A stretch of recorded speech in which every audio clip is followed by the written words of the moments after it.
새들이 깃털을 바꾸는 털갈이 시기가 우리 인간에게는 시련과 불행을 겪는 역경의 시기야.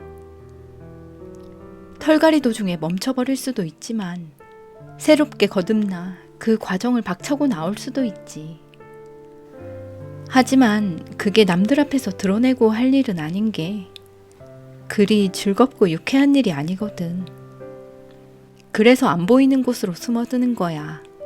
어쨌든 내 마음이 그렇다. 나라는 사람은 열정적이어서 엉뚱한 일을 벌이고 나중에 후회하는 경우가 좀 많다. 인내하며 차분히 기다리는 게 나을 때 성급하게 말을 내뱉거나 행동에 옮기는 일도 잦고. 그런데 아마 나 말고도 이렇게 경솔하게 행동하는 사람들이 있겠지? 그럴 때 과연 어떻게 해야 할까?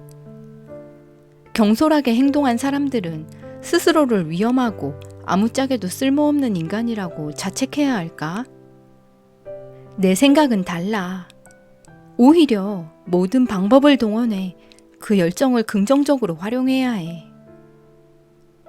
나는 책에 대해서만큼은 열정을 억누를 수 없어. 끊임없이 지식을 쌓고 공부하고 싶어. 매일 빵을 먹고 싶은 것과 똑같아. 난 그림과 예술 작품에 둘러싸여 지낼 때도 그 작품에 열광적으로 빠져들었지. 그 일을 절대 후회하지 않아.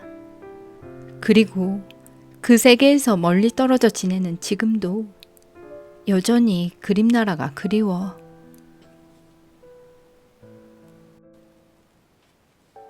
빈센트 반 고흐. 영혼의 그림과 편지들. 여기 우리가 사랑한 한 화가가 있습니다. 지독히도 고독하고 외로웠지만 인간과 예술을 향한 마음이 그 누구보다도 따뜻하고 열정적이었던 예술가 빈센트 반 고흐. 그리고 그런 그를 세상에서 유일하게 이해해주고 지지해주었던 동생 테오. 그 둘은 형제를 넘어 평생의 정신적 위안이자 안식처, 동료이자 벗으로서 편지를 주고받습니다.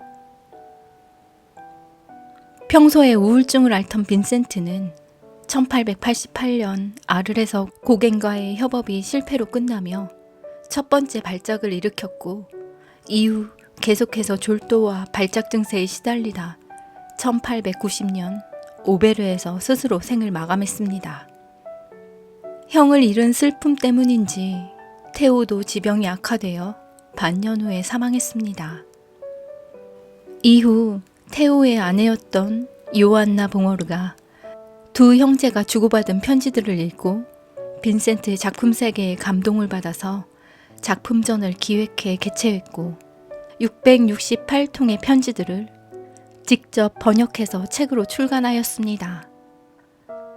그들이 주고받은 편지를 한 통 한 통 읽다 보면 서로가 서로의 버팀목이 되어주며 치열하게 노력하고 실패했던 삶이 오롯이 느껴져 한없이 기뻐지고 한없이 슬퍼집니다. 그의 삶과 그림에 대한 열정이 담긴 영혼의 편지를 여러분도 만나보시길 바랍니다.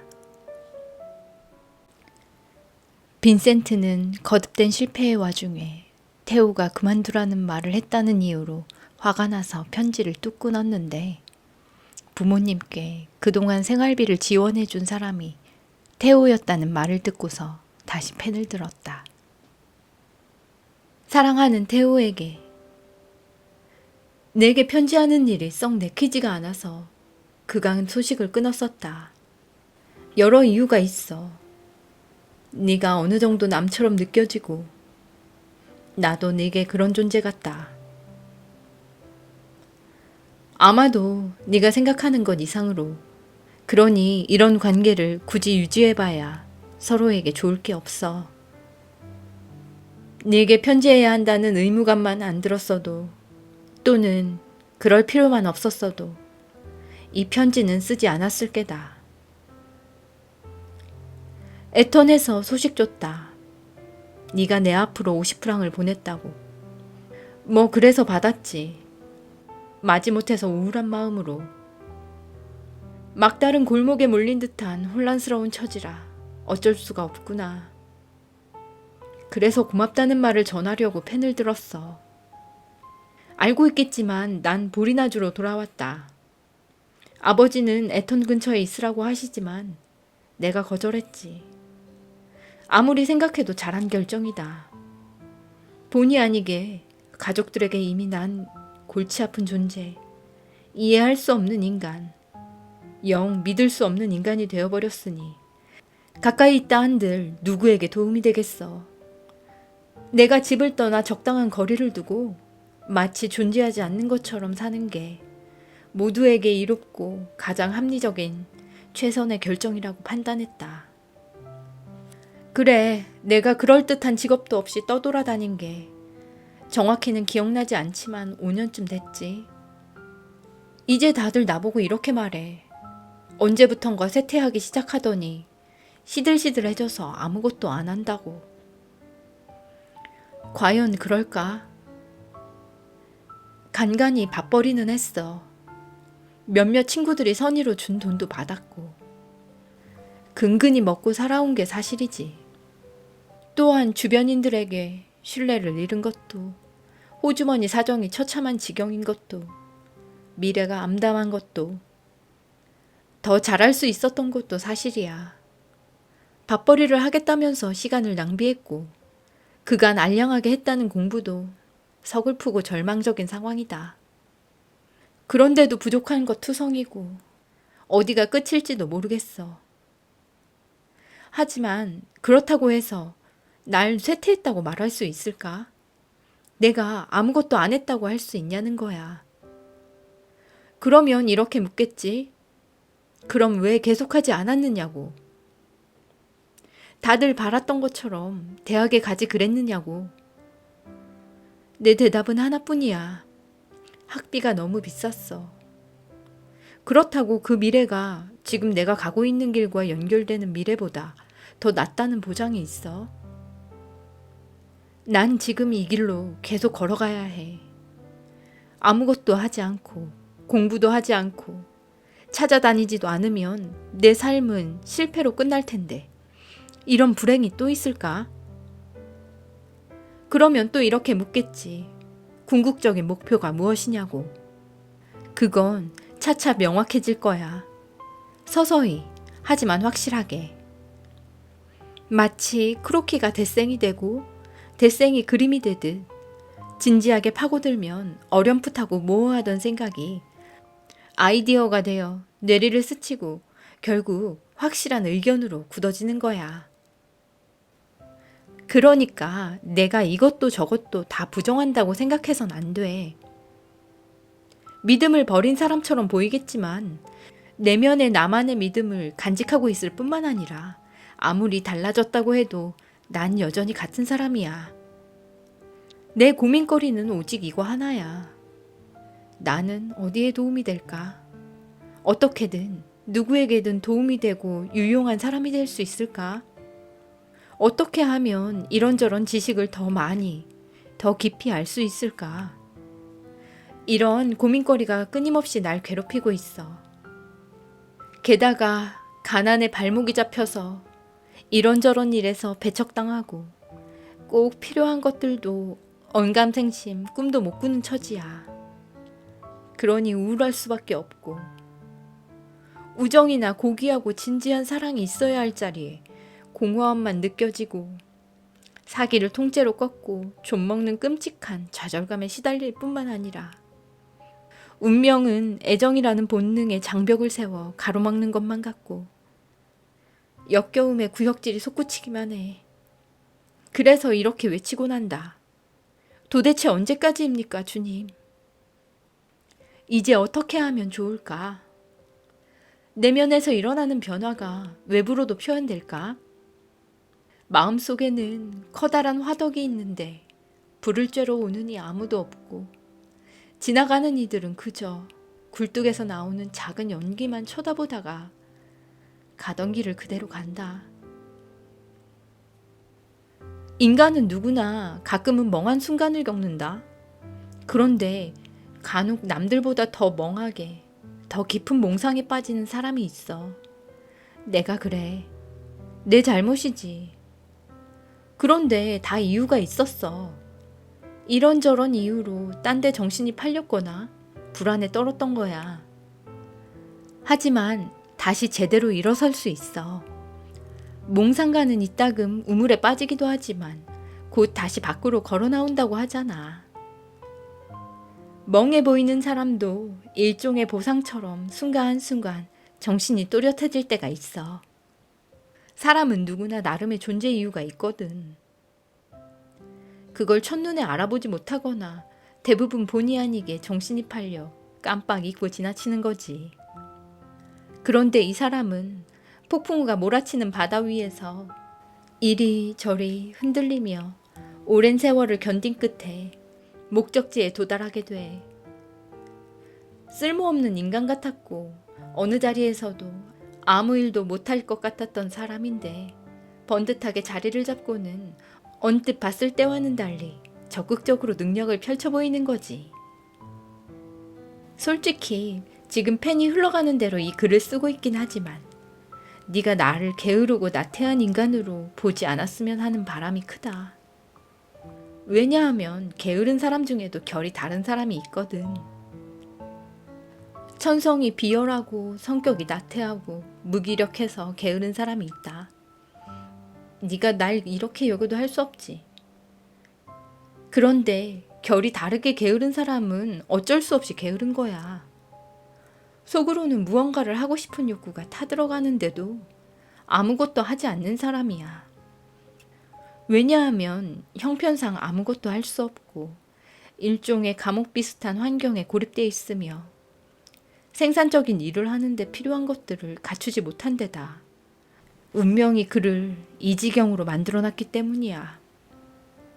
이 사람은 언제나 자신이 뭘 해야 할지 스스로 깨닫지 못하지만 본능적으로는 느껴. 나도 무언가는 잘하는 사람이다. 내 존재 이유를 느낄 수 있다. 나도 지금과 전혀 다른 사람이 될 수 있다. 나는 과연 어디에 도움이 될 수 있을까? 무슨 일을 할 수 있을까? 내 안에 있는 그것, 그게 과연 무엇일까? 네가 나를 이렇게 결이 다른 게으른 사람으로 여긴데도 상관없다. 세상에 갇힌 새도 봄이 찾아오면 자신이 잘하는 게 있다는 걸 누구보다 잘 알고 해야 할 일이 있음도 강렬히 느껴. 그런데 그렇게 할 수가 없어. 왜일까? 할 일이 기억나지 않고 생각이 모호해지다가 이런 생각이 들거든. 다른 새들은 둥지를 만들고 새끼를 낳아 키우잖아. 그러고는 새장 창살에 머리를 들이받아. 하지만 새장은 멀쩡하고 새만 머리가 깨질 듯이 아파 고통스럽지. 이런 게으름뱅이가 있나? 지나가던 다른 새가 한마디 던져.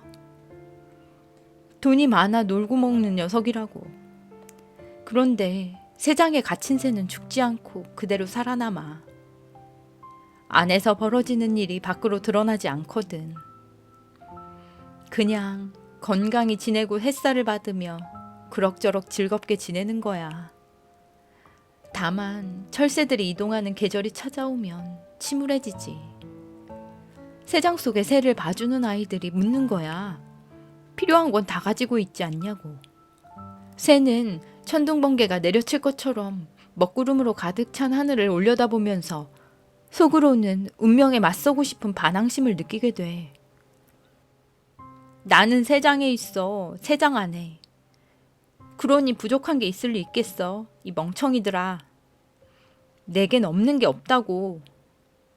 다만 부디 자비를 베풀어서 다른 새들처럼 날 수 있는 자유를 달라고.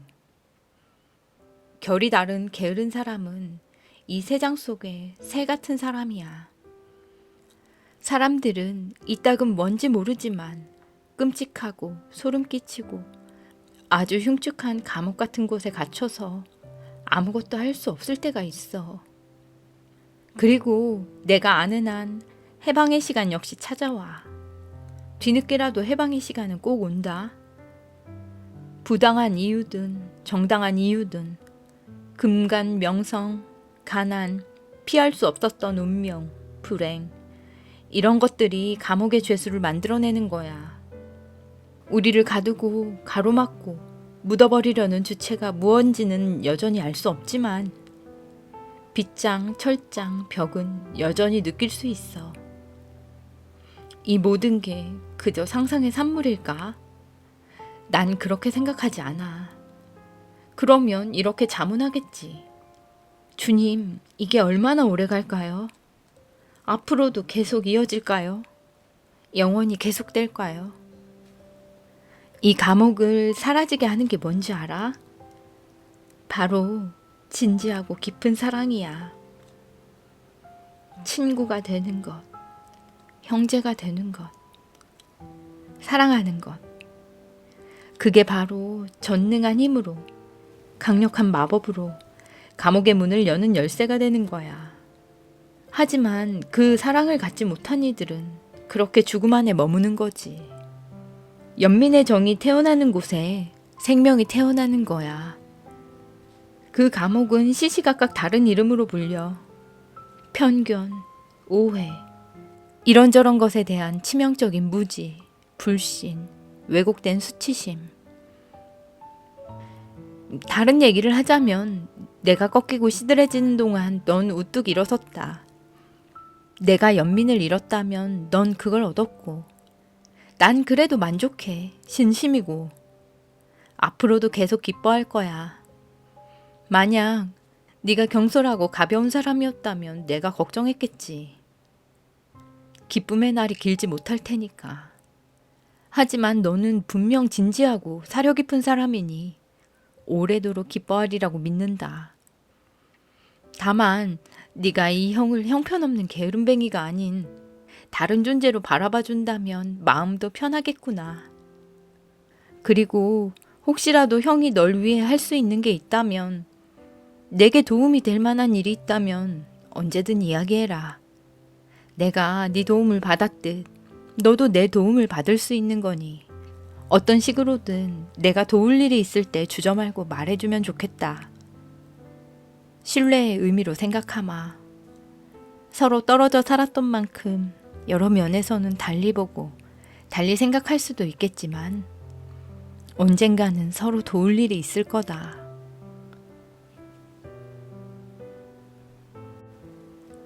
일요일 오후, 사랑하는 태호에게. 여기는 아직도 가을 날씨야. 비 오고 쌀쌀하지만 대기 중에 가을 특유의 정취가 가득해.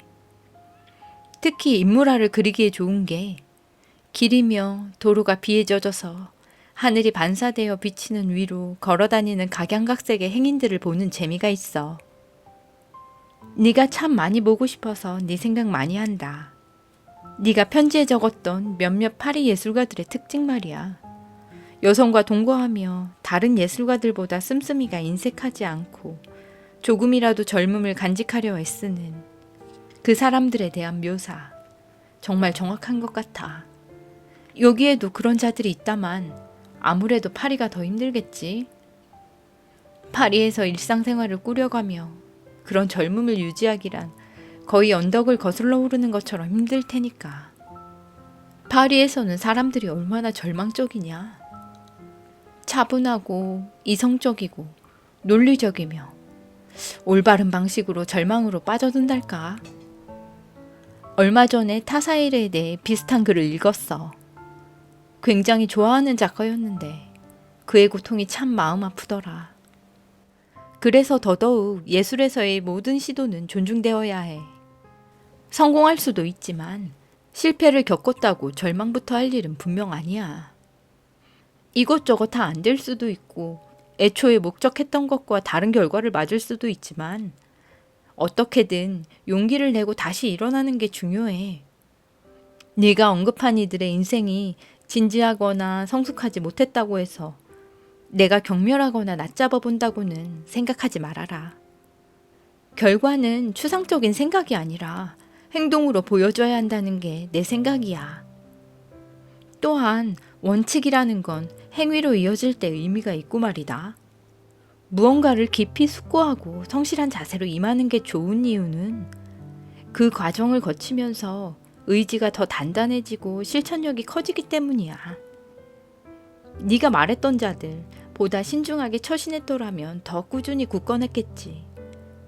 그래도 실천은커녕 노력조차 안 하면서 원칙만 자랑스레 떠벌리는 인간들보다는 훨씬 낫다. 원칙 따위 제 아무리 훌륭해도 아무 의미 없어. 큰일을 해낼 수 있었던 사람들은 단호하게 행동하고 깊이 생각한 사람들이야. 큰일은 충동적인 행동만으로 이루어지는 게 아니야. 작은 일들이 이어지면서 하나의 커다란 그림을 만드는 거야. 그림이 뭘까? 어떻게 그럴듯하게 그려내지? 느끼는 것과 할 수 있는 것 사이를 가로막고 있는 보이지 않는 철벽을 뛰어넘는 거지. 그 철벽은 어떻게 뛰어넘지? 온몸으로 들이받아봐야 아무 소용없는데. 나는 철벽의 기반이 사가서 무너져 내리도록 인내심을 갖고 꾸준히 노력해야 한다는 생각인데. 그렇다면 원칙을 정해놓고 자신의 삶을 숙고하고 계획하지 않으면 어떻게 다른데 정신 안 팔리고 이런저런 방해에도 굴하지 않고 그 힘든 일을 꾸준히 해나갈 수 있겠어? 예술 분야도 다른 분야와 마찬가지야. 위대함은 우연히 얻어지지 않아. 의지로 쟁취하는 거야.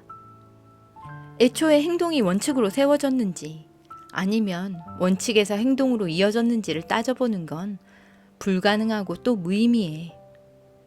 닭이 먼저냐 달걀이 먼저냐 같은 문제니까. 다만 내가 긍정적이라고 생각하고 가장 중요하게 여기는 건 사고력과 의지력을 키우려고 노력해야 한다는 거야.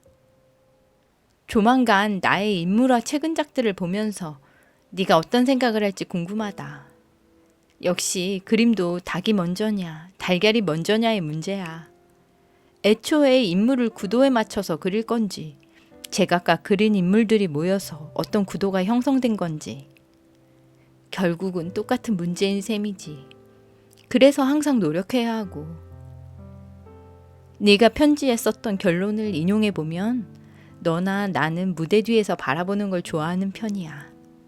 분석하는 성향이 있다는 뜻이지.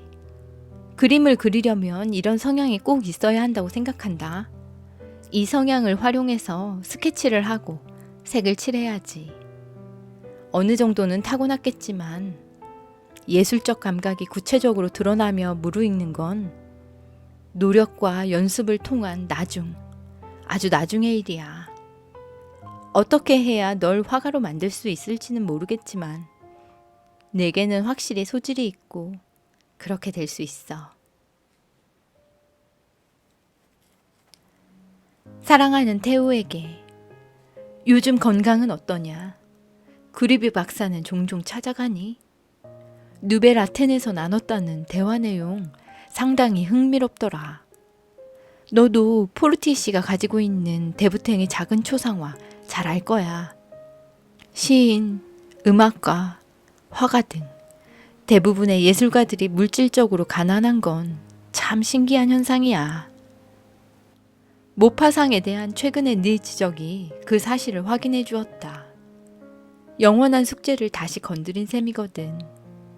우리 눈에 보이는 삶이 전부인 건지 아니면 죽을 때까지도 그 절반밖에 모르고 살아가는 건지. 화가들만 놓고 보자면 그들은 죽어서 땅에 묻히더라도 작품을 통해서 다음 세대 그리고 그 다음 세대에 가서도 회자된다. 그게 다일까? 아니면 뭐가 더 있나? 화가의 삶에서는 죽음이 가장 힘든 일이 아닐 수도 있어. 감히 말하는데 나는 솔직히 그게 뭔지 잘 모르겠어. 하지만 언제나 별을 보고 있으면 참 단순한 꿈을 꾸는 기분이 들어. 도시와 마을이 표시된 지도 위 검은 점들을 보며 꿈을 꾸듯이. 왜 프랑스 지도에 찍힌 검은 점들에 가듯이 창공에 반짝이는 저 점들에 쉽게 가닿을 수는 없는 걸까? 타라스콩이나 루앙에 가려고 기차를 타듯 우리는 별에 가기 위해 죽음을 택하는 걸지도 몰라. 그렇게 놓고 보면 살아있는 동안에는 우리가 별에 갈 수 없다는 건 확실한 사실이야. 죽은 뒤에는 기차를 못 타는 것도 사실이고. 그래서 말이다.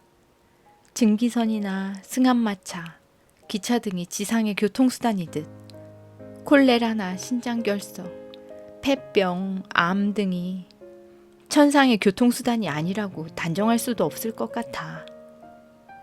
나이 들어 조용히 죽는 건 걸어서 천상으로 가는 방법이야. 사랑하는 태우에게. 파리에서 너무 멀다고 투덜대는 사람이 있다면 그냥 그러라지. 어쩔 수 없지.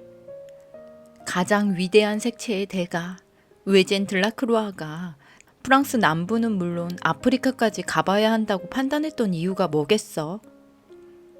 아프리카는 물론이고 당장 아르레서부터도 빨간색, 초록색, 파란색, 주황색, 유황 같은 노란색, 자홍색의 아름다운 대조를 볼 수 있기 때문이야. 진정한 색채 전문가들은 이곳에 와서는 북쪽과는 또 다른 색채의 세계를 경험하고 인정해야 해. 나는 고갱이 이곳을 좋아할 거라고 확신한다. 그가 이곳을 찾지 않는다면 여기보다 더 색감이 다채로운 곳을 경험해서일 거야. 그렇더라도 우리의 우정이나 원칙은 변하지 않아. 그의 자리에 다른 사람이 올 뿐이지. 우리가 하는 일이 무한의 세계로 이어지고 그 작업이 존재 가치가 있을 뿐만 아니라 그 너머로도 계속 이어진다는 사실을 깨닫게 되면 더욱더 평안한 마음으로 작업할 수 있을 거야. 그런데 너는 그런 평안함을 2배나 지녔지. 넌 화가들에게 친절해. 생각하면 할수록 확실해지는 건 가장 순수한 예술은 사람을 사랑하는 일이라는 거야. 어쩌면 너는 예술과 예술가 없이도 잘 지낼 수 있다고 생각할지도 몰라. 표면적으로는 사실이지. 하지만 그리스인, 프랑스인, 과거의 네덜란드인들도 예술을 받아들였고 인류가 불가피한 쇠퇴의 시기를 겪은 후에는 예술로 치유받았어. 우리가 더 고결하다는 이유로 예술가와 예술을 천대하는 건 옳지 않아. 아직은 내 그림이 내게 받은 혜택을 갚을 정도로 훌륭하진 않다. 하지만 언젠가 그런 수준이 된다면 그건 나만큼이나 너도 그림에 일조한 덕분일 거야. 우리는 둘이 함께 그림을 그리고 있는 셈이니까. 고갱이 이쪽으로 오든 말든 우리의 우정은 변함없어. 그리고 지금 당장 오지 않는다고 해도 언젠가 나중에 올 수도 있잖아. 고갱은 본능적으로 타산적인 사람 같다. 자신의 사회적 지위가 낮다고 생각하기 때문에 정직하면서도 상당히 교묘한 정치적인 수단을 동원해서 자신의 위치를 끌어올리고 싶어 하거든. 고갱은 내가 이런 부분까지 들여다보고 있는 줄은 상상도 못할 거다. 이 양반 자신이 무슨 일이 있어도 시간을 벌어야 한다는 사실도 모르고 있을 거야. 우리와 함께 한다면 다른 건 몰라도 그 시간만큼은 얻을 수 있다는 것도 몰라. 사랑하는 태우에게. 어제 그림을 조금 시작했어. 창밖 풍경으로 노란 볏짚을 쳐낸 밭이야. 갈아놓은 땅은 보라색이고 볏짚들은 노란색, 그리고 뒷배경으로 언덕이 보여. 그림 그리기가 주는 만족감은 다른 어떤 것도 대신할 수가 없다. 만약 다시 한번 그림에 내 온 힘을 쏟아부을 수만 있다면 분명히 나한테는 최고의 치료약일 거야. 하지만 모델도 구할 수 없고 이런저런 이유가 가로막는구나. 아무튼 만사를 다소 수동적으로 보면서 참고 기다려야겠다. 종종 브루타뉴의 동료들을 떠올린다. 아마 다들 나보다 나은 그림을 그리고 있겠지. 지금 이런 일을 겪는 와중에도 다시 본격적으로 시작할 수 있다면 남프랑스를 택하진 않을 거야. 내가 독립적이었고 자유로웠어도 열정은 아껴둘 것을. 그림으로 담아낼 아름다운 것들이 있긴 하니까. 포도밭이나 올리브나무 들판 같은 것들 말이야. 여기 요양원 관리부서를 믿을 수만 있다면 내 집기며 가구들을 여기에 모두 가져다 두고 차분하게 다시 시작하는 것만큼 간단하고 좋은 방법은 없을 거야. 병이 낫거나 아니면 간간이 좋아질 때면 조만간 파리나 브루타뉴에 가서 얼마간 머물 수도 있을 거야. 왜냐하면 여기 비용이 너무 비싸고 이제 다른 환자들이 좀 무서워졌거든. 아무튼 여러 가지 이유들로 여기 오게 된 게 행운은 아니었다는 생각이 든다. 발작이 재발한 탓에 너무 상심해서 슬픔을 과장하는지도 모르겠다. 그렇지만 두려운 건 사실이야. 너는 이렇게 말할 거야. 잘못은 내 안에 있지. 상황이나 다른 사람 탓이 아니라고. 내 생각도 마찬가지야. 그래도 달가운 일은 아니다. 보다시피 난 여전히 침울하다. 나아지는 게 없거든. 게다가 의사들을 찾아다니며 그림을 그리게 해달라고 부탁하는 나 자신이 너무 멍청하게 느껴져. 아무튼 조만간 내 상태가 어느 정도까지 회복될 수 있다면 그건 다 그림 작업 덕분일 거야. 그렇게 희망해야지. 그래야 의지가 강해지면서 결과적으로 나약한 마음이 남아있을 자리가 사라질 테니까. 사랑하는 아우야, 이것보다 나은 소식도 전하고 더 나은 글로 쓰고 싶지만 마음대로 되지 않는구나. 산에 올라 하루 종일 그림을 그려보고 싶어. 조만간 요양원에서 그렇게 해주면 참 좋겠다.